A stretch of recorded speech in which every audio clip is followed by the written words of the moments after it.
Hey, this is David Drinks coming to you from the Med Gym, and today I want to talk with you about some functional training concepts and some specific core exercises that we use here with our clients at the Med Gym to help them improve their movement, stay safe while training, and improve their overall function and fitness. So over the past decade here at the Med Gym, we've intentionally chosen to be a little different in how we approach core training than the traditional idea of ab exercises and core training in the fitness landscape. So traditionally, a lot of the core training concepts came out of an understanding of bodybuilding and how a muscle functions just simply based on what the muscle does when you flex it. So you flex the biceps, you curl the arm, and we train the biceps by doing that over and over again. And so when it came to core training and ab training exercises, a lot of times people took that same concept and they said, let's just take the ab exercise, the ab muscles and the back muscles and flex them and extend them repeatedly. So they came to exercises like sit-ups and crunches. So I'm gonna have Cade demonstrate some of these exercises if you wanna go down on your back. And we're just gonna go with hands behind the head and just go through a full sit-up.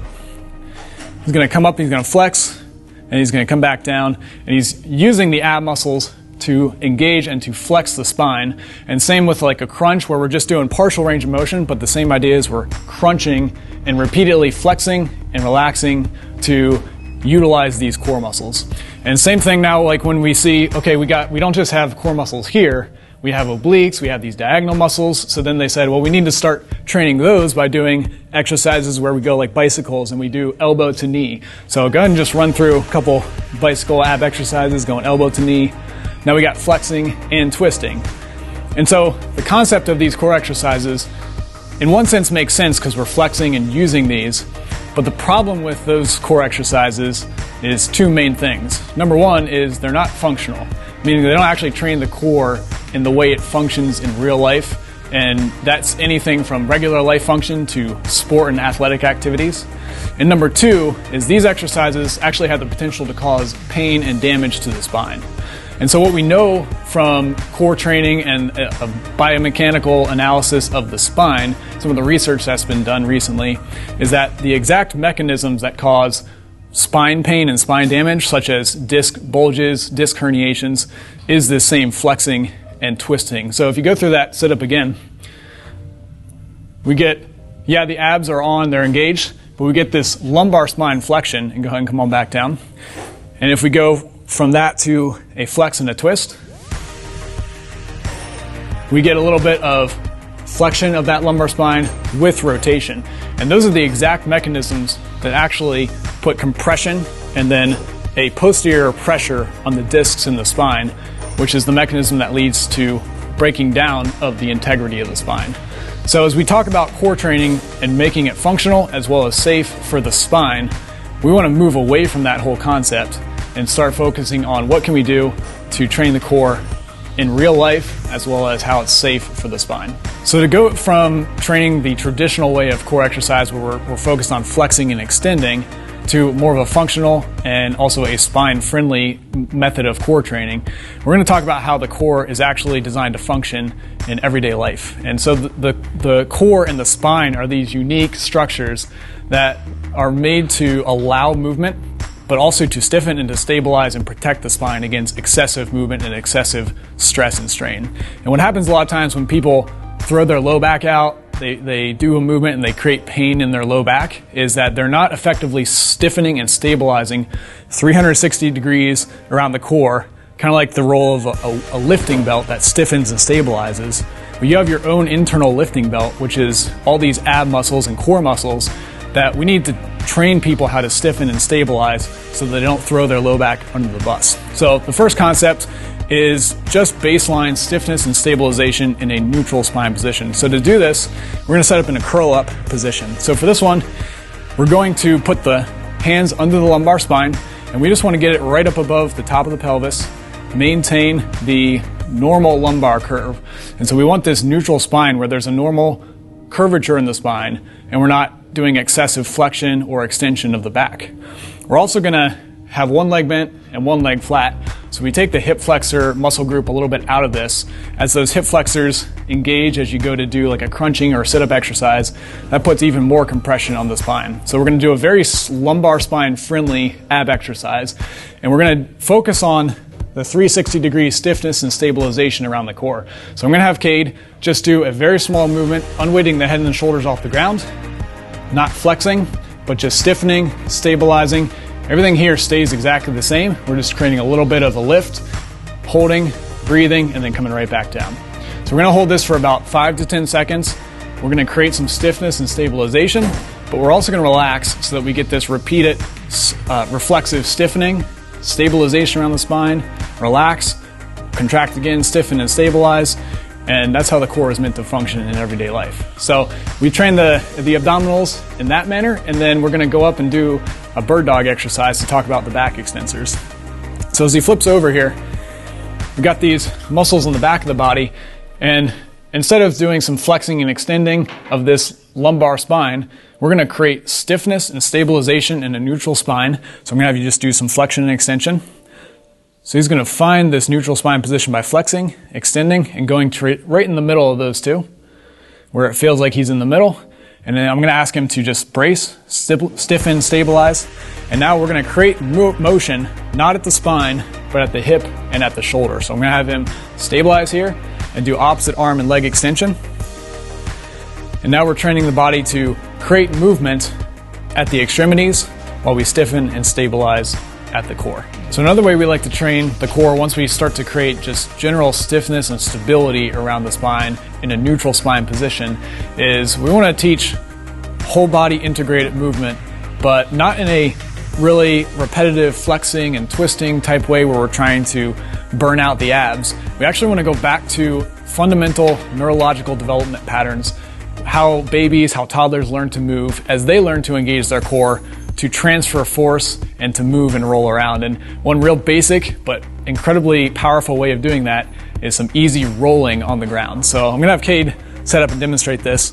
And so I have a couple of young kids and I saw them go through this as they learn to create movement from back to front and front to back. They use the core, but they do so in a reactive stabilization way to roll. So I'm gonna have Cade lead with his upper body. He's gonna have the arms overhead. He's gonna take his right hand, and he's gonna lift his head and follow it with the eyes as he rolls over.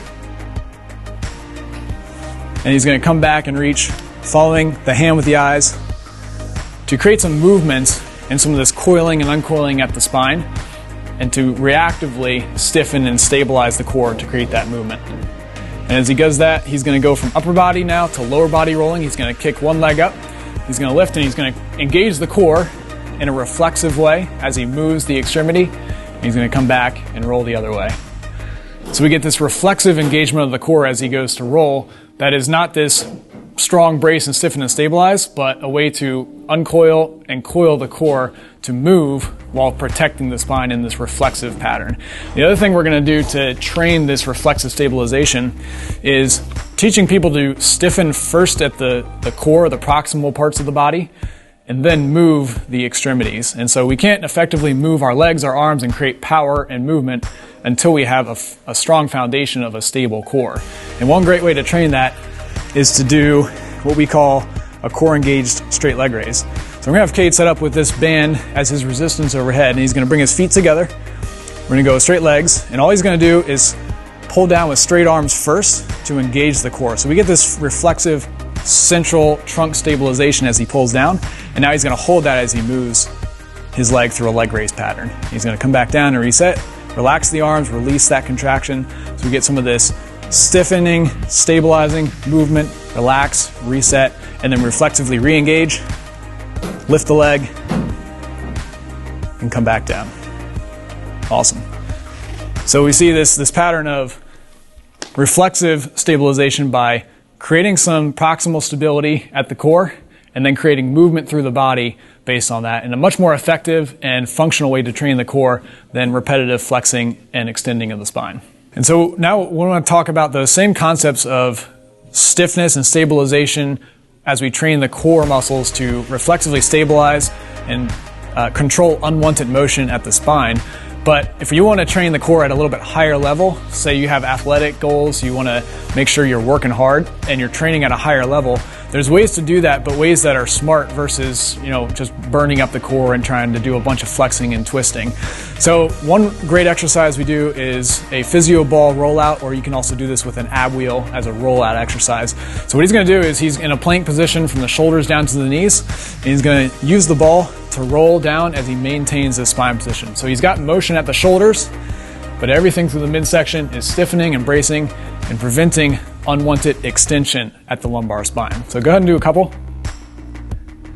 Get down there as low as you can control. Now we got good motion at the shoulders. The extremities are moving, but the central core stabilization is happening to prevent the lumbar spine from getting in an injured position. And so that's one great exercise. Another one is taking a plank exercise, which is a great stiffening and stabilizing exercise, and going up to a little bit higher level in what we call a stir the pot exercise. So we're gonna go into plank, and we're just gonna maintain that same kind of neutral spine position. And now to challenge this and create some stability challenge in a reactive sense, we're gonna just go through some rotations on this physio ball.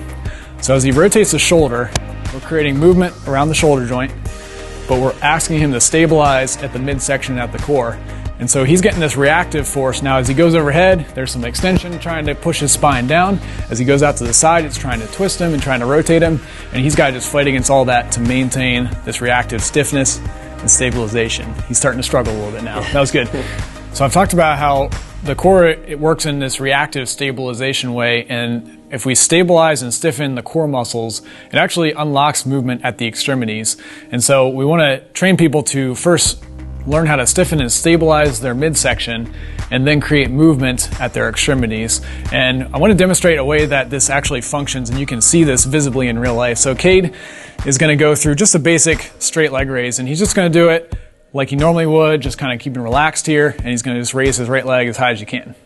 So he's not even faking it, that's as high as he can go.